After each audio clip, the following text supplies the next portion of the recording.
नमस्कार, मैं शिमला से राजेश मल्होत्रा। आप देख रहे हैं दिव्य हिमाचल टीवी का खास कार्यक्रम हिमाचल की बात मेरे साथ। दिन भर की जो आज की अपडेट है वो आपके साथ साझा करेंगे। कुछ नई अनाउंसमेंट्स हुई हैं, खासकर बस किराए को लेकर। बिजली बोर्ड की आज बीओडी थी, उसमें भी कुछ महत्वपूर्ण अनाउंसमेंट्स हैं। तो एचआरटीसी और बिजली बोर्ड अलग से आपको बताएंगे, लेकिन इसके साथ आज जो आपके साथ बात करनी है वो उस खबर की है जो एक्सक्लूसिव डिटेल हम आज आपको देंगे, और वो है ओल्ड पेंशन के मामले में। आपको याद है, जो कर्मचारी सरकारी क्षेत्र में 2004 ऑनवर्ड काम कर रहे हैं वो एनपीएस के दायरे में है, न्यू पेंशन स्कीम के दायरे में। हिमाचल में अभी इन लोगों की संख्या 1,06,000 के आसपास है, और इस संख्या को देखते हुए और इनकी डिमांड को देखते हुए ये जानना बहुत जरूरी है कि राज्य सरकार एनपीएस को लेकर क्या सोचती है, वो भी उस सूरत में जब विपक्षी दल कांग्रेस ये वादा कर चुका हो कि इस चुनाव में, जो चुनाव आगे विधानसभा का आ रहा है, उसमें कांग्रेस की तरफ से ये दावा किया गया है कि वो जो चुनाव के बाद ओल्ड पेंशन को बहाल करेंगे। हालांकि ये दावा किया गया है, जिस तरह से राजस्थान और अब राजस्थान के बाद झारखंड ने इस दिशा में काम आगे बढ़ाने का फैसला लिया है।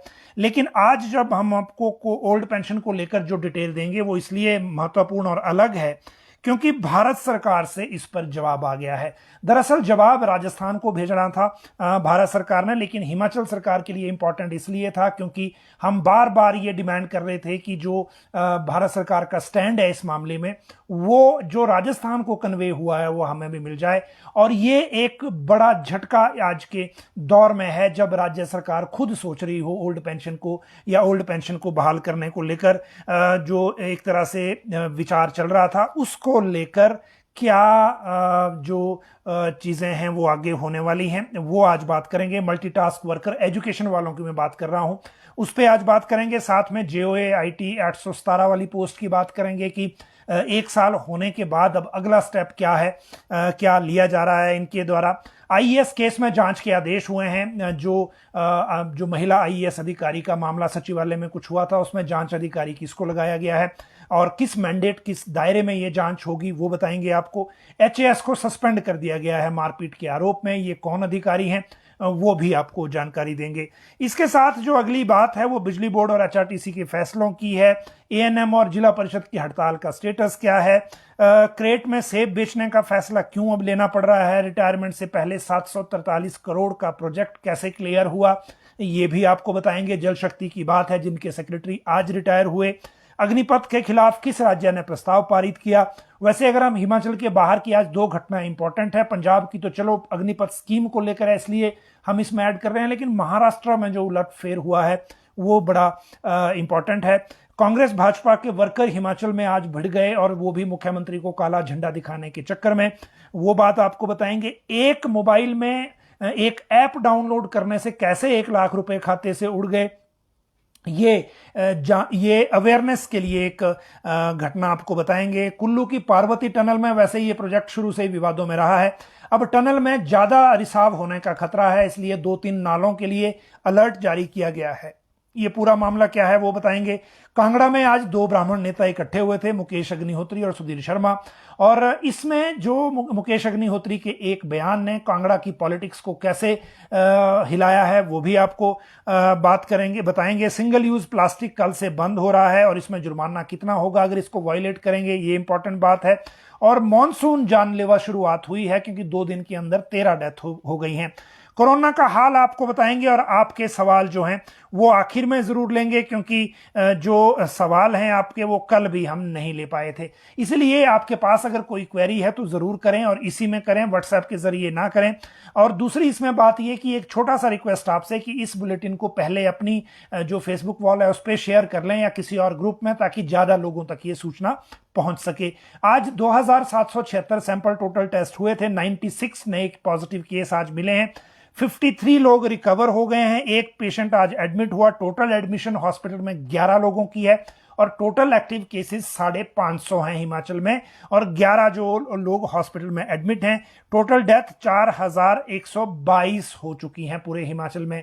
लेकिन इसके साथ अगर हम आज के जो एक्टिव केसेस हैं आज तक के, यानी कि 550, अगर इसका आपको फिगर देना हो टोटल एक्टिव केसेस का, तो उसमें आज के जो 96 केसेस हैं इसमें कांगड़ा में सबसे ज्यादा 26 हैं, और फिर 13 केसेस हैं चंबा में और 12 हैं शिमला में। हालांकि आज कल जो ये सैंपलिंग में केसेस आ रहे हैं, ये जो जिला ज़्यादा टेस्टिंग कर रहा है उस हिसाब से आगे टेस्टिंग इसमें हो रही है। लेकिन अगर जो जिला ज़्यादा टेस्टिंग करेगा वहाँ केस बढ़ भी सकते हैं। टोटल जो 550 एक्टिव केसेस हैं इसमें अप्रॉक्सीमेटली 200 अब कांगड़ा में हो गए हैं। बाकी सभी जिले अभी 100 से नीचे हैं जो एक्टिव केसेस का मामला है उसमें। अब इसके बाद अगले सब्जेक्ट्स पे आते हैं, और जो अगले सब्जेक्ट्स हैं अगर हम उनकी बात करें तो मॉनसून जो है वो हिमाचल में जानलेवा शुरुआत हुई है। पिछले कल ही आगमन हुआ था और आज इन 2 दिनों के भीतर 13 लोगों की मौत हो गई है। 48 वाटर सप्लाई स्कीमें बंद हुई हैं, 78 लाख का नुकसान हो चुका है। अभी 4 जून तक मौसम के तेवर ऐसे ही रहेंगे और येलो अलर्ट जारी किया है मौसम विभाग ने। तो ये जो डेथ्स का सिलसिला है, ये अगर हम आपको बताएं तो 2 दिनों के अंदर 13 मौतें हुई हैं, ऊंचाई से गिरने, डूबने और सड़क हादसे तीनों मिलाकर ये इंसिडेंट हैं। लेकिन क्योंकि मौसम जिस तरह का अब होता है उसमें ये जरूर ध्यान रखने वाली बात है कि अलर्ट जरूर रहना चाहिए अगर हम यात्रा कर रहे हैं कहीं या किसी काम से बाहर जा रहे हैं। सिंगल यूज प्लास्टिक के बैन को लेकर जो डिसीजन है वो हिमाचल सरकार ने ले ही लिया था और इस डिसीजन के बाद कल से ये लागू हो रहा है और 1 लाख रुपए तक का जुर्माना होगा अगर कोई इस्तेमाल करता हुआ पाया गया। पर्यावरण संरक्षण अधिनियम के तहत कार्रवाई होगी। 5 साल जेल का प्रावधान भी बीच में किया गया है और सिंगल यूज प्लास्टिक के प्रयोग को रोकने के लिए टास्क फोर्स भी अलग से गठित की गई है।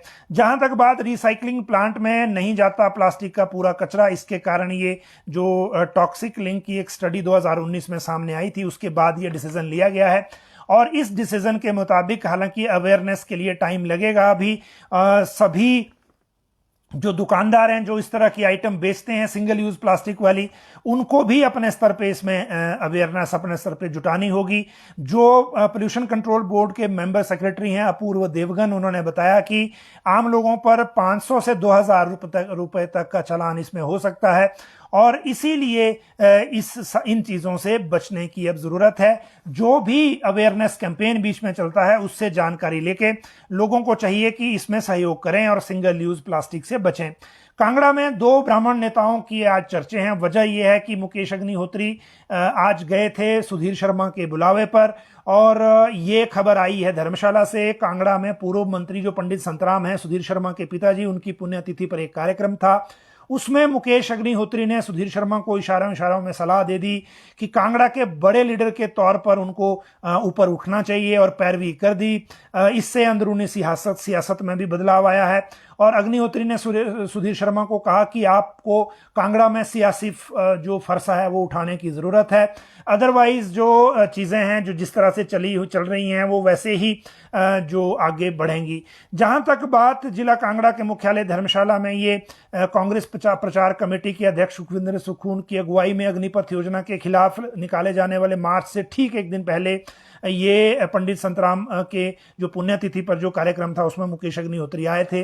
अब कल सुखविंदर सुक्खू का जो कार्यक्रम है उसको लेकर भी कल ये जो नजर रहेगी कि उसमें क्या होता है। इसके बाद अगला जो शेड्यूल है वो पार्वती टनल का जो एक अपडेट हमारे सामने आया है। ये भी अवेयरनेस के लिए, क्योंकि ज्यादा लोगों तक जानकारी जाए इसके लिए हम इस मैटर को आपके साथ साझा कर रहे हैं। दरअसल कुल्लू में जो पार्वती प्रोजेक्ट है उसकी जो यूनिटों में लोड घट गया है पानी का और अंदेशा ये है कि टनल से रिसाव कहीं हो रहा है और रिसाव भी ज्यादा मात्रा में पानी का है। इस कारण जो प्रबंधन ने पानी के रिसाव की संभावना को देखते हुए लोगों को सलाह दी है जो आसपास के नालों में जिसमें ये आते हैं उसमें जो शिलागढ़ का जो आउटफॉल स्ट्रक्चर है उसमें असर पड़ रहा है और यहाँ लीकेज की संभावना है। इसीलिए जीवा नाला और हुरना नाला में पानी एकाएक बढ़ सकता है जिसके कारण नुकसान भी हो सकता है। लोगों को कहा गया है कि इसके आसपास, इन नालों के आसपास ना जाएं जब तक कि एग्जैक्ट रीजन पता नहीं चलता। अब इसके बाद अगली बात करते हैं, ऐप डाउनलोड करके 1 लाख रुपए किसके खाते से गायब हुए। ये रिटायर्ड चीफ इंजीनियर हैं, बड़सर में हमीरपुर की ये घटना है और इन्होंने एनीडेस्क ऐप होता है एक, वो मोबाइल पर डाउनलोड किया। मोबाइल पे डाउनलोड करने के बाद जैसे ही क्रेडिट कार्ड की जो इनपुट है वो उसमें डाला, उसको डालते ही इनके खाते से 1 लाख रुपए गायब हो गए। बाद में मामला पुलिस तक पहुंचा। हालांकि साइबर क्राइम एक्सपर्ट बार बार ये जानकारी और बार बार मैसेज देते रहते हैं कि इन सारी चीजों से बचें, उसके बावजूद लोग ये गलतियां करते रहते हैं। और इसीलिए ये जानकारी हम आपके साथ इसलिए साझा कर रहे हैं कि अगर आपका खाता किसी भी तरह से कनेक्टेड है, वो डेबिट कार्ड से, क्रेडिट कार्ड से या किसी भी तरह से लिंक्ड है, तो उसकी जानकारी किसी भी जगह ऐसे प्लेटफॉर्म पे, ऐसी ऐप पे ना डालें जहां रिस्क है, जो ऐप वेरीफाइड नहीं है। तो ये इस तरह से ये धोखा लगा है। भाजपा और कांग्रेस के वर्कर ऊना में आज भिड़े हैं। एक्चुअली मुख्यमंत्री धर्मशाला गए थे और धर्मशाला से बद्दी इन्होंने जाना था। ऊना पहुंचे जब, तो कांग्रेस के कुछ कार्यकर्ता, हालांकि थे बहुत कम, लेकिन वो कार्यकर्ता मुख्यमंत्री को काला झंडा दिखाने को लेकर सड़क पे खड़े हुए थे। इससे पहले कि मुख्यमंत्री आते, वहां बीजेपी के वर्कर आ गए। उसमें सतपाल सत्ती के वर्कर भी थे जो ऊना सदर से चुनाव लड़ते हैं, इस बार हार गए हैं। और उनके बीच में आपस में झड़प हो गई। पुलिस ने बीच बचाव किया और बहुत जो वीडियो है वो सरफेस कर रहा है और फोटो भी, कल आप खबर भी देखेंगे। लेकिन अभी आप दिव्य हिमाचल टीवी पर इससे पहले ये लाइव जो वीडियो है वो भी देख सकते हैं। इसके बाद अगली बात करें तो वो अग्निपथ स्कीम की है। और अग्निपथ स्कीम के खिलाफ पंजाब एक पहला राज्य हो गया है जिसने प्रस्ताव पारित किया है विधानसभा में कि इस स्कीम को भारत सरकार वापस ले, लेकिन क्योंकि युवाओं में इसके खिलाफ रोष है।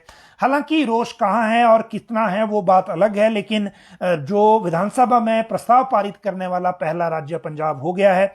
और उसमें यह कहा गया है, प्रस्ताव पेश करते हुए जो पंजाब के मुख्यमंत्री हैं भगवंत मान, कि यह योजना देश हित में नहीं है, क्योंकि 25% युवाओं को ही रेगुलर नौकरी का मौका मिलेगा, बाकियों को 4 साल के बाद आना होगा। और इसलिए पंजाब के युवाओं का सपना इसमें टूटा है। जहां तक महाराष्ट्र की बात करें तो देखिए, ये सबको पता था कि बीजेपी की सरकार वहां बनने वाली है और सबको पता था कि जो वहां देवेंद्र फडणवीस हैं वो मुख्यमंत्री हो सकते हैं। लेकिन जब गवर्नर हाउस गवर्नर से मिलने के बाद जब प्रेस कॉन्फ्रेंस हुई तो देवेंद्र फडणवीस ने खुद कहा कि एकनाथ शिंदे ही मुख्यमंत्री होंगे और सब चौंक गए उसमें।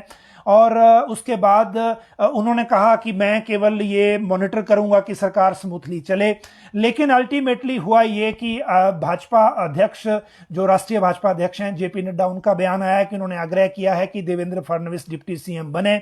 तो अब देवेंद्र फडणवीस ने डिप्टी सीएम की ओथ ले ली है। तो भाजपा वहां 106 विधायकों वाली डिप्टी सीएम है और 39 या 40 विधायकों वाला जो एकनाथ शिंदे हैं वो अब मुख्यमंत्री बन गए हैं।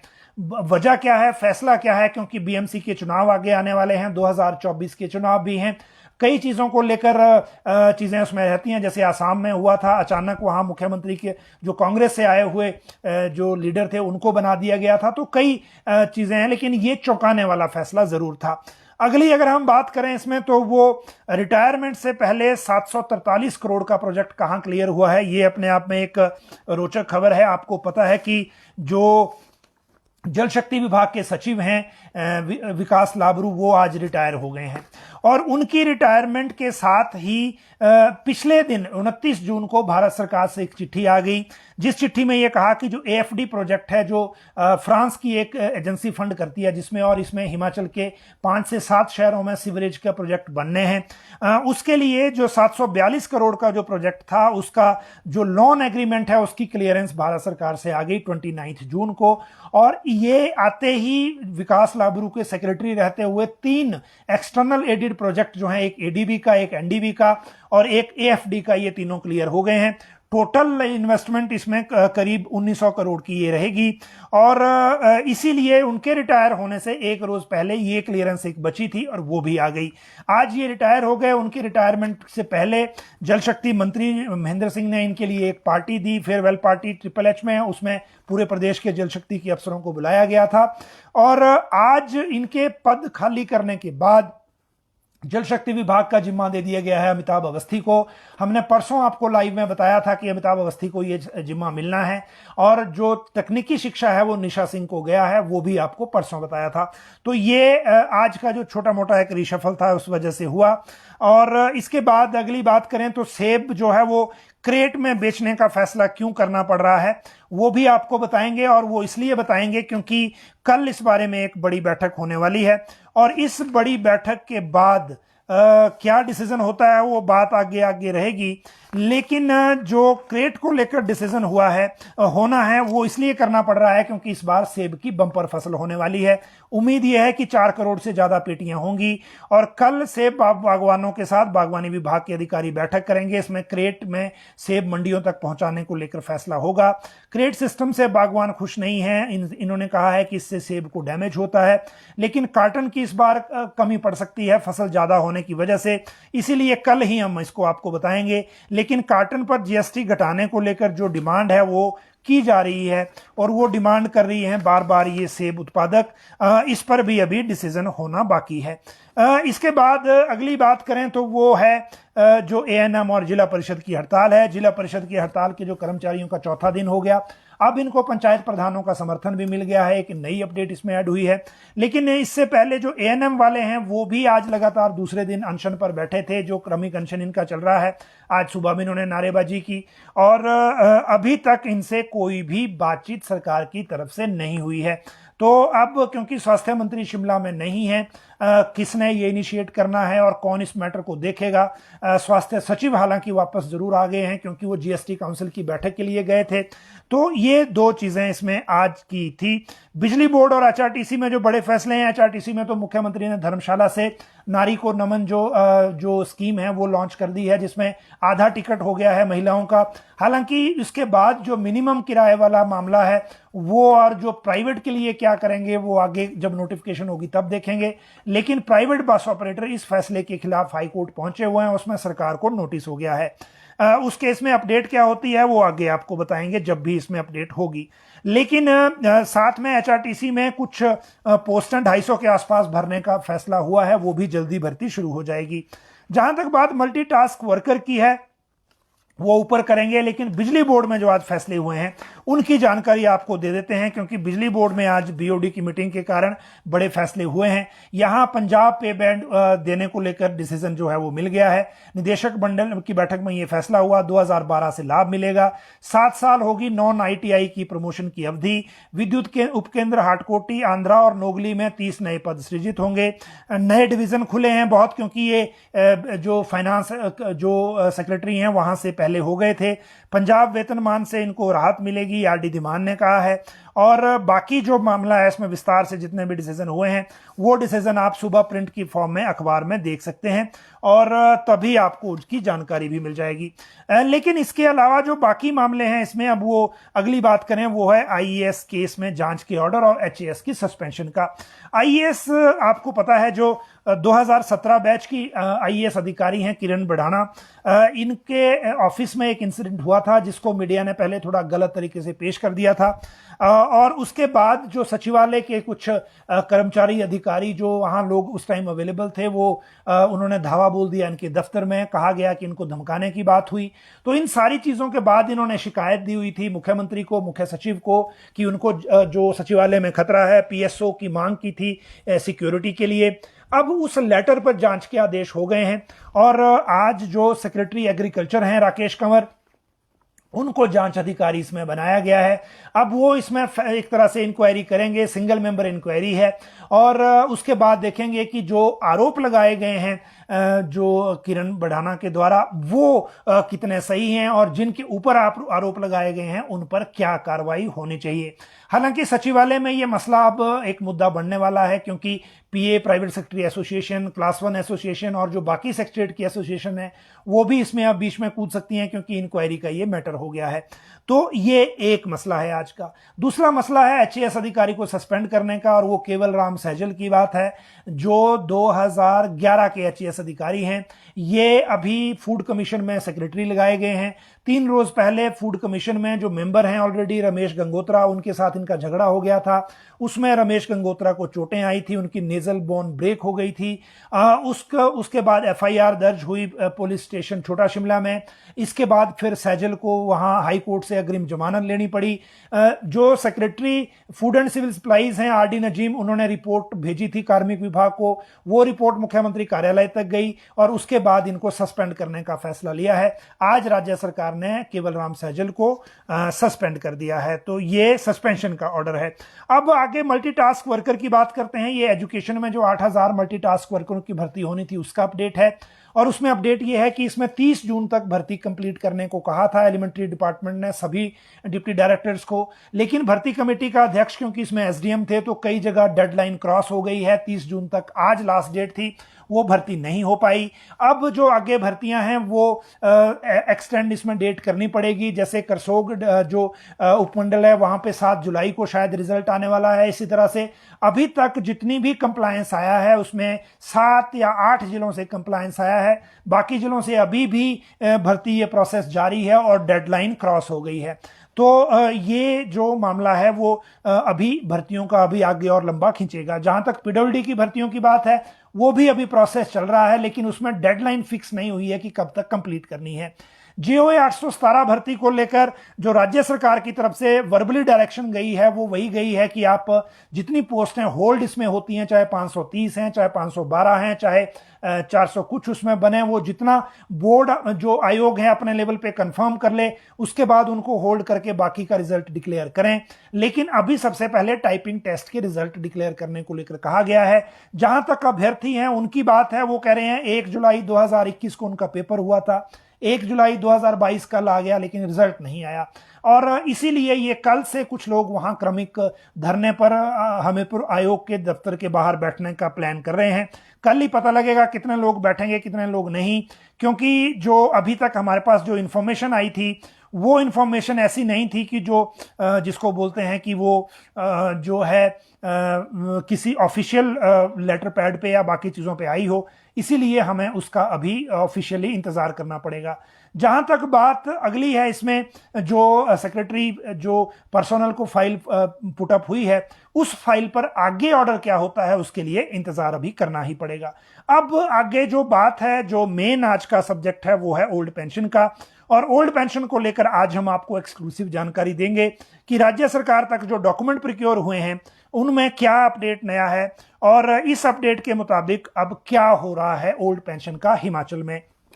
सबसे बड़ी बात यह कि ओल्ड पेंशन को लेकर अब जो कर्मचारी अभी धरना प्रदर्शन या जो मूवमेंट चल रहा है एनपीएस एसोसिएशन का, जो मॉनसून सेशन के दौरान जो धरना देना चाहते हैं उनको लेकर जो प्रोसेस है वो तो चलता रहेगा, लेकिन इस प्रोसेस में जो उम्मीद एक ओल्ड पेंशन के बहाल होने की थी उसको झटका लगा है। और झटका इसलिए लगा है क्योंकि भारत सरकार से जवाब आ गया है कि ओल्ड पेंशन को लेकर केंद्र सरकार क्या सोचती है। आपको अगर बैकग्राउंड बताऊं उसके बाद हिमाचल का फैक्ट पे बात करेंगे, जितने भी हिमाचल में स्टेटस अभी है।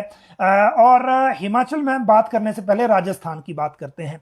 राजस्थान की अगर हम बात करें तो राजस्थान के जो मुख्यमंत्री हैं अशोक गहलोत, 23 फरवरी 2022 को इन्होंने अपने यहां बजट पेश किया। बजट भाषण में यह कह दिया कि हम ओल्ड पेंशन को लागू करेंगे, ओल्ड पेंशन को बहाल करेंगे।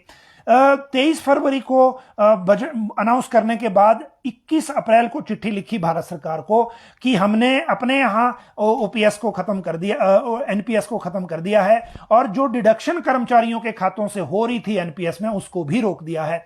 और उसमें उस लेटर में डेट भी बताई कि किस डेट से रोका है।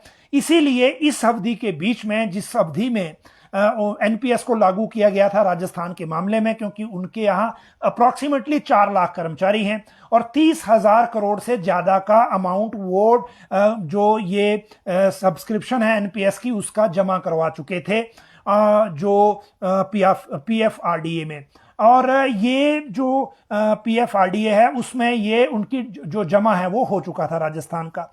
तो 21 अप्रैल को ये चिट्ठी लिखी जाती है और ये चिट्ठी फाइनेंस मिनिस्ट्री से ये चिट्ठी चली गई pension fund regulatory and development authority, जो पीएफआरडीए मैंने आपको बताया, उसमें चिट्ठी चली गई।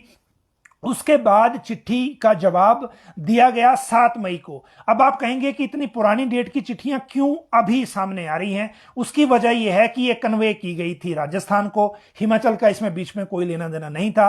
लेकिन हिमाचल में जब चीफ सेक्रेटरी को अध्यक्ष बना दिया गया, धर्मशाला में हुए जो यहां शिमला में इंसिडेंट हुआ था विधानसभा के बाहर बजट सेशन के बाद, जब चीफ सेक्रेटरी को अध्यक्ष बना दिया गया इस कमेटी का, तो हमारी राज्य की जो अफसरशाही थी वो भारत सरकार और राजस्थान दोनों के टच में थी। राजस्थान सरकार को जब तक चिट्ठी नहीं आती तब तक हमें पता नहीं लगना था, या फिर भारत सरकार से चिट्ठी नहीं मिलती तब तक भी हमें पता नहीं लगना था। तो ये चिट्ठी 21 अप्रैल की रिप्लाई दिया गया इसमें मई के महीने में, एग्जैक्टली 2 मई की डेट है, 7 मई को डिस्पैच हुई। और वो चिट्ठी का रिप्लाई दिया गया सहायक असिस्टेंट जनरल मैनेजर पीएफआरडीए ने फाइनेंस मिनिस्ट्री से आगे फॉरवर्ड होने के बाद। और ये प्रदीप्तो चटर्जी का ये रिप्लाई है चिट्ठी का, और इन्होंने कहा दरअसल जो राजस्थान सरकार है उसने अपनी चिट्ठी में ये कहा था कि ओल्ड पेंशन का जो एनपीएस की सब्सक्रिप्शन का अमाउंट हमने जमा कराया है पीएफआरडीए में, उसको क्योंकि हमने इसको डिसकंटिन्यू कर दिया है अपनी स्टेट में, तो जब ये डिसकंटिन्यू हो गया तो अब इस खाते से तो ये वापस आना नहीं था। तो उन्होंने कहा कि हमें रेवेन्यू रिसीट के हेड में इस सारे अमाउंट को वापस कर दिया जाए ताकि हम अपने राज्य में जो एनपीएस वाले रिटायर होने हैं उनको इस पैसे से ओपीएस का लाभ दे सकें। ये दरअसल चिट्ठी थी। तो इस चिट्ठी के जवाब में भारत सरकार ने राजस्थान को रिप्लाई दिया पीएफआरडीए ने कि इस तरह से इसमें इस स्कीम में जब राजस्थान ने इसको साइन किया था, ऑनर किया था, लागू किया था, इस तरह से मनी वापस लेने का, रेवेन्यू रिसीट में पैसा वापस लेने का प्रावधान नहीं है। तो इस तरह का कोई प्रावधान नहीं है, इसलिए उन्होंने वापस कर दिया। यही वजह है कि राजस्थान सरकार इस चिट्ठी के जाने के बाद, आप ये कहिए 15 मई के बाद, अब तक कोई नई नोटिफिकेशन जारी नहीं कर पाई है कि ओल्ड पेंशन को कैसे लागू करना है। अब इसको छोड़िए, अब राजस्थान के बाद अनाउंसमेंट कर दी है ताजा अभी झारखंड के मुख्यमंत्री ने, और वहां भी स्टेटस वही है कि भारत सरकार के साथ अभी कोई डिस्कशन नहीं हुई है, ना कोई परमिशन ली गई है, ना कोई जो प्री अप्रूवल होती है वो ली गई है। तो ये दो बातें हो गई। अब बात करते हैं हिमाचल की। हिमाचल में एनपीएस के तहत 2004 के बाद अब तक 2003 में प्रोसेस शुरू हुआ, 2004 में लागू हुआ। हिमाचल सरकार ने एग्रीमेंट साइन किया। एग्रीमेंट साइन करने के बाद 2006 में इसके रूल्स बने। रूल्स का एक प्रावधान ये कहता है कि अगर आप जो प्रीमेच्योर एग्जिट करते हैं, प्रीमेच्योर विड्रॉल करते हैं, तो फिर 80% अमाउंट जो है वो फोरफीट हो जाएगा, 20% अमाउंट ही आपको वापस मिलेगा। तो ये दूसरी शर्त है। मतलब ये हुआ कि एक ऑप्शन वो है जो राजस्थान ने एक्सरसाइज की, रेवेन्यू रिसीट का जो मीडियम था। दूसरा ऑप्शन ये है कि हम प्रीमेच्योर विड्रॉल का प्रोसेस शुरू करें, तो उसमें 80% अमाउंट खत्म हो जाएगा। हिमाचल सरकार की तरफ से अब तक जितना अमाउंट जमा करवाया गया है कर्मचारियों का 10% और राज्य सरकार का 14% को मिलाकर, तो वो अभी बनता है 6300 करोड़ के आसपास, 6300 करोड़ के आसपास बनता है। हिमाचल सरकार ने भी अगर ओल्ड पेंशन देनी है तो जब तक ये मनी नहीं आता तो हम सोच भी नहीं सकते, क्योंकि इसके अलावा भी एरियर और बाकी चीजें बहुत बनेंगी। तो अगर ये भी 80% फॉरफिट हो जाएगा तो देंगे कहां से, इसका पता नहीं है। खैर, देने की बात अलग है, लेकिन अभी जो दो पॉसिबल सिनेरियो है वो मैंने आपको बता दिए। इससे पहले लास्ट वीक हमारे से बात जो हो रही थी वो अफसरों के साथ हो रही थी, और जो ये फाइनेंस का सारा मैटर देखते हैं। मैंने आपको इसी बुलेटिन में बताया था कि आज मुख्य सचिव और फाइनेंस सेक्रेटरी के बीच में एक बड़ी गंभीर बैठक हुई है, और वो गंभीर बैठक का रीजन आज इसलिए पता चला क्योंकि पिछले कल ये डॉक्यूमेंट ऑफिशियली हिमाचल सरकार को मिल गए हैं, और मुख्यमंत्री जयराम ठाकुर ने इसकी पुष्टि की है कि डॉक्यूमेंट उन्होंने रिसीव कर लिए हैं।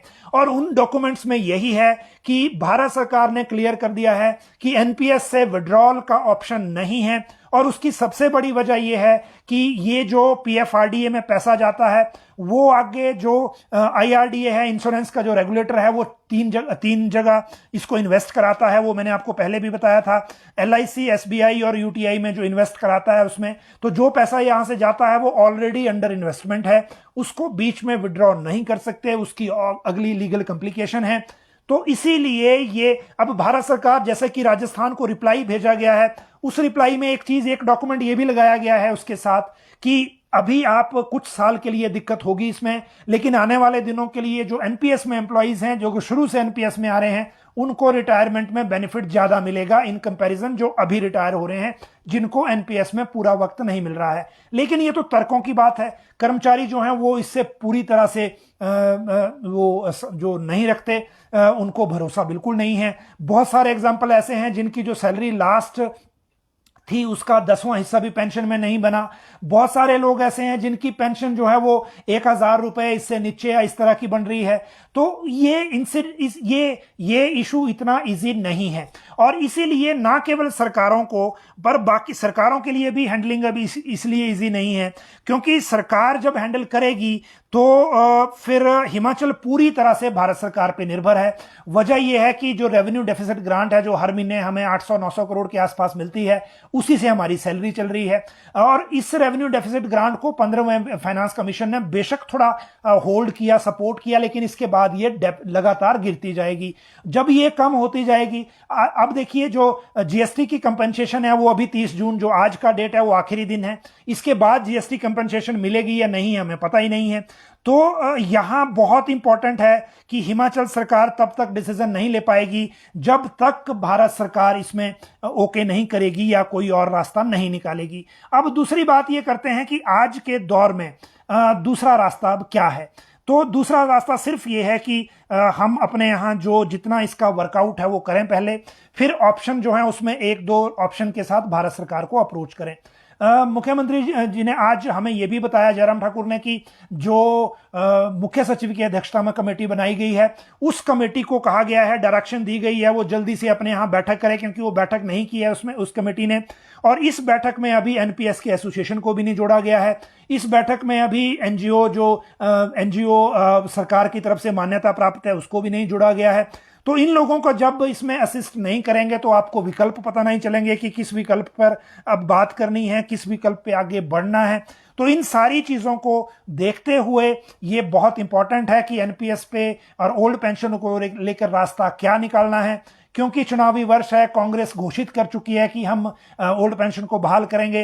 हालांकि राजस्थान को जो जवाब गया है उसके बाद अब कांग्रेस को भी इस सवाल का जवाब देना चाहिए कि जब इन्वेस्ट हो चुके मनी को वापस आने का तरीका कोई नहीं है, लीगल और नॉन लीगल, तो फिर दूसरा उनके पास कौन सा फॉर्मेट है हिमाचल जैसी स्टेट में कि वो ओल्ड पेंशन को बहाल कर पाएंगे। और ये दोनों दलों को, ना केवल बीजेपी बल्कि कांग्रेस को भी ये सोचना है कि अनाउंसमेंट करना इजी है, लागू करना मुश्किल है। क्या रास्ता हो सकता है वो कर्मचारी एसोसिएशन को भी देखना चाहिए और उसके बाद वो रास्ता राज्य सरकार को भी बताना चाहिए, क्योंकि राज्य सरकार ओपन एंडेड अभी है जरूर, और जब चीफ सेक्रेटरी की अध्यक्षता में बैठक होगी तो उसमें अप्रोच भी पता लग जाएगी कि वो किस तरह से इस मैटर को हैंडल करते हैं।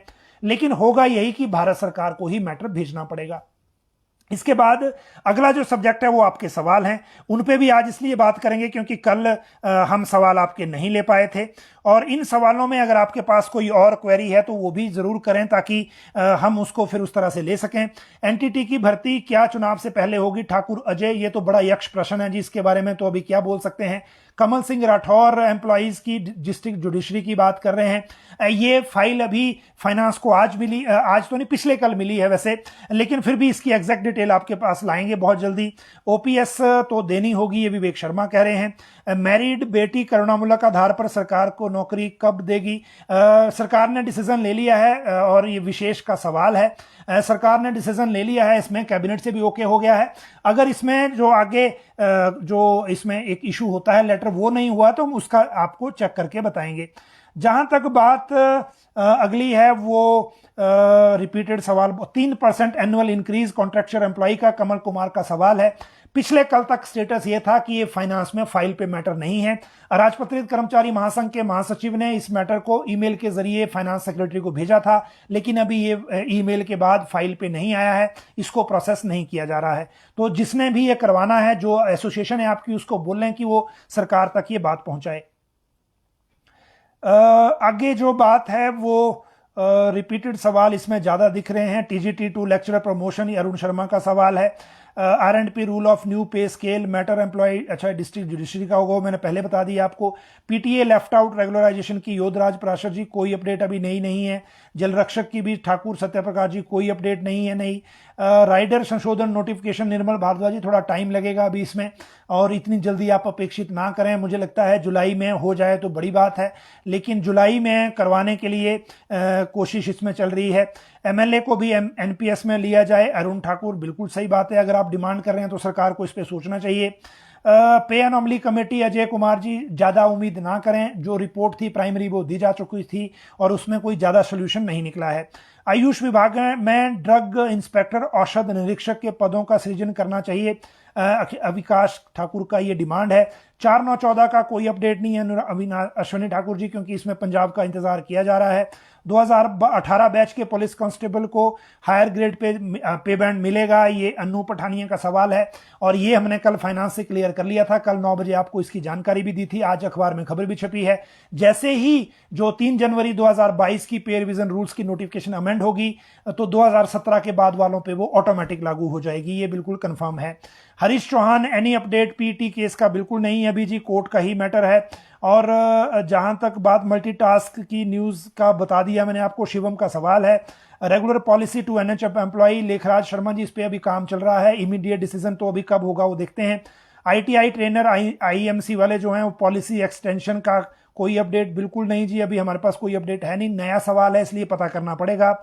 जहां तक बात जो है अग्निवेश शर्मा एक रिप्लाई दे रहे हैं कि एनपीएस का एक रिप्लाई, एक रास्ता ये है कि जो कट चुका है उसे रहने दें, आगे से लागू कर दें। चलो वो भी एक रास्ता होगा कि नहीं वो आगे जब ये बैठक होगी उसमें पता लगेगा। जहां तक सुरजीत जी शुक्रिया आपका, पंचायत सेक्रेटरी एग्जाम की अपडेट नीतीश चंदेल जी, अब वो टाइपिंग टेस्ट होना है उसकी शेड्यूल आपको लेके जरूर बताएंगे, लेकिन बाकी जो कोई नई अपडेट है इसमें और नहीं है। एनपीएस स्कीम लाने से पहले सरकार ने कर्मचारियों को पूछना जरूरी क्यों नहीं समझा, ये तो आप उस वक्त की सरकार से पूछें, अब अभी की सरकार से इसमें सवाल नहीं कर सकते। What about the pay commission arrear, ये दिनेश चड्डा कह रहे हैं जो आपको एरियर दे रहे हैं रोज बोल बोल के आप उनसे लीजिए, ये एरियर सरकार तो नहीं अभी दे रही। और मैं इसलिए आपको क्लियर बता रहा हूं, सरकार लोन नहीं ले रही है। पिछले साल का जो लोन है वो 5,000 करोड़ का सरेंडर की गई है लोन लिमिट, इस साल अभी लेना है, बिना लोन लिए एरियर नहीं मिलेगा। और एरियर जो है वो ऐसे नहीं मिलता कि डायरेक्ट नोटिफिकेशन हो जाएगी, ये डायरेक्ट फाइल चल पड़ेगी, ऐसा नहीं होता। एरियर और डीए का मामले में सोल प्रेरोगेटिव मुख्यमंत्री का है, एकमात्र जो विशेषाधिकार है वो चीफ मिनिस्टर का है। चीफ मिनिस्टर जब अनाउंस करेंगे उसके बाद फिर प्रोसेस आगे फाइल पे शुरू होगा, पहले फाइल शुरू होगी और फिर सीएम बोलेंगे, ऐसे नहीं होता। तो सीएम कहीं भी अनाउंस करेंगे उसके बाद ही हम इसको बता पाएंगे। और इसका पहला हिंट ये होगा कि राज्य का वित्त विभाग लोन के लिए अप्लाई करेगा। तो अभी लोन अप्लाई कर नहीं रहे हैं, एरियर सरकार के पास पैसे नहीं है जी, जब लोन लेंगे तब एरियर मिलेगा, ये बिल्कुल क्लियर है। जितनी भी घोषणाएं हुई हैं वो घोषणाएं रह जाएंगी, राजन शर्मा नहीं, ऐसा नहीं, इतना नेगेटिव नहीं सोचते जी, आप वेट करिए। अभी 2003 से पहले कॉन्ट्रैक्ट वालों को सुप्रीम कोर्ट वाला, वो भी सुप्रीम कोर्ट में चल रहा है, वो उसकी बात वहीं से हो सकती है, अभी इसका कोई नया अपडेट नहीं है।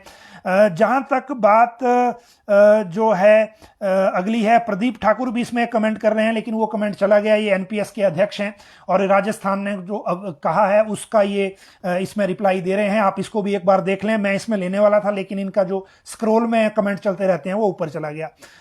आगे जल शक्ति विभाग में पैरा पंप ऑपरेटर की भर्ती की नोटिफिकेशन कब होगी, ठाकुर अजय।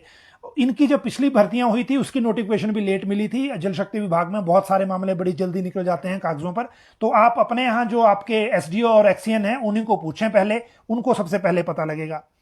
पंप ऑपरेटर को भी राइडर हटाने का लाभ पंप ऑपरेटर पैरा वर्कर वालों को नहीं मिलेगा जी, वो कॉन्ट्रैक्ट वालों को ही है। आरएंडपी रूल बनाकर हाई कोर्ट, ये मैटर अलग है।